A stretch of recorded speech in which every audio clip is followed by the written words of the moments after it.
Hey there, everyone. Jeff Barnes here, and today I want to talk to you about something that I see over and over and over again, whether it's entrepreneurs or business owners or even myself, when I'm dealing with my kids or when I'm dealing with struggles when it comes to business and the like. And that is this idea of stress.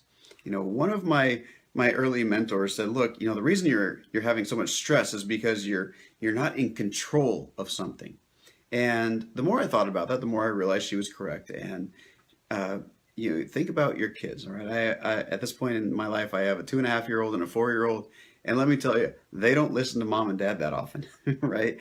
Sometimes we have to lay down the foot or lay down the law, put down our foot, and really say, hey, look, you don't get to do this anymore. You don't get to act like a little hellion anymore. That's just not allowed.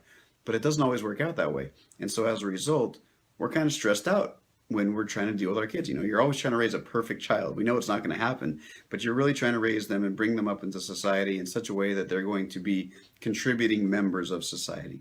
That's at least what my goal is. But as I thought about this more and more, if he and she, her recommendation was go back and get in control of something. The stress will disappear when you're in control of something. And that's true to an extent. I don't believe that 100% because our minds are always going and thinking about the stuff that put us in this stressful situation in the first place. Whether it's we're dealing with a boss, an unruly boss that, is just asking too much of us and we can't get anything accomplished, or we're trying to meet our own expectations that are unrealistic, to say the least, right? So I want to give you kind of my formula for dealing with stress and what I believe stress really is, okay? So first off, the first component of stress is what we call our expectations, right? And our expectations are generally way up here, all right? For anybody who's probably watching this video, your expectations are way up here for yourself, for your kids, for your family, for your business, for your income, for your health. Expectations are way high, astronomical, right? We always see what we want to achieve and what we want to be perfect in our lives, but we know that it can't always happen. So the other component of that is reality, okay? And reality is down here. Unfortunately, what happens is we have these expectations that are set really high and our reality is so low because we're just not there yet. So that gap in between right there, that's called stress, all right? That's us not realizing our full potential, not being where we want to be, not achieving what we want to achieve in life.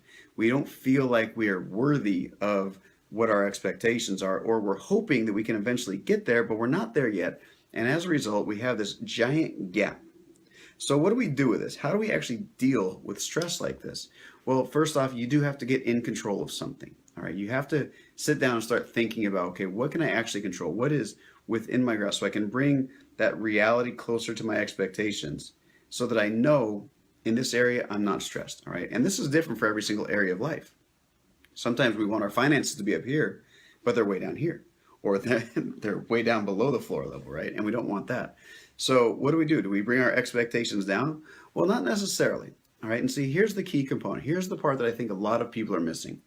We have this instant gratification society where we believe that we should have everything right now. So our expectations are way up here. And it puts this undue burden, this undue stress on us. And it just isn't right. It's unhealthy. It's unnatural. So instead, reality's down here and our expectations are way up here. But what if we staggered them a little bit? What if we said, look, on our timeline, here is reality. Here's where I want to be. These are my expectations. And then we draw a line. And that line comes right up and eventually it meets our expectations. Now, if we set our expectations and we keep them where they are, and then eventually our reality reaches them, that's what we call a goal. All right, and we have to have a timeline for our goal most of the time. A lot of people say make a short timeline so you can achieve it, or make a smaller goal so you can achieve it faster. Some people say no timelines because if you have a timeline set on a goal and you don't achieve it, you feel like a failure. Listen, all of it's true and all of it's BS, quite frankly. It really just depends on what you want to achieve. All right, if you are 18 years old and you just graduated high school, congratulations, by the way. I think, I don't know how high the standards are set anymore, but if you just graduated high school and you want to be a millionaire by the time you're 21, that's a huge expectation that you're setting of yourself. And you're probably setting yourself up for failure because, no offense, but if you're 18, you probably don't have squat for experience in the real world. All right. Now, if you're 40 and you're saying, hey, I want to be a millionaire in the next 5 years, you probably have a lot more of experience and you can probably figure that out. And if you're sitting at $900,000 of net worth and you want $1 million, then your expectation and your reality are very close. So the goal is to somehow bridge this gap. And we bridge this gap along a timeline. All right. That's where our goals come in. Now, it doesn't mean that you have to set a milestone for every single thing and you have to meet those milestones every 30 days, 60 days, 90 days, every year. But you should be continuously progressing towards your expectations. All right. And the only way to do that is to create some sort of plan, some sort of roadmap. The roadmap doesn't have to have milestones. It doesn't have to have timelines and time frames. It's up to you. All right. You need to figure out what works for you.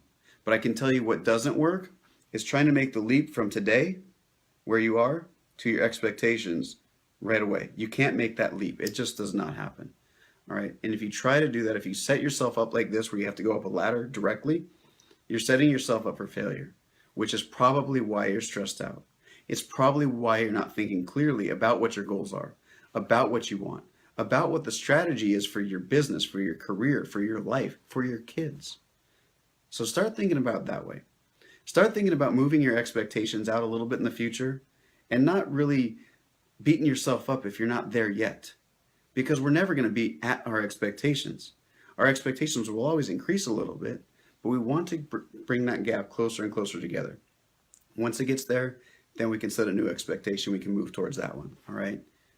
You need to continuously improve yourself, your business, your life, and your mind. And I really hope this video has made some sort of impact. If it has, please go ahead and leave a comment below. I'm really looking forward to hearing what you guys have to say, what you think about that, because that is my view on stress, expectations, and reality. Because the reality is that we can't ever eliminate stress, but we can sure do our best to minimize it. Thanks.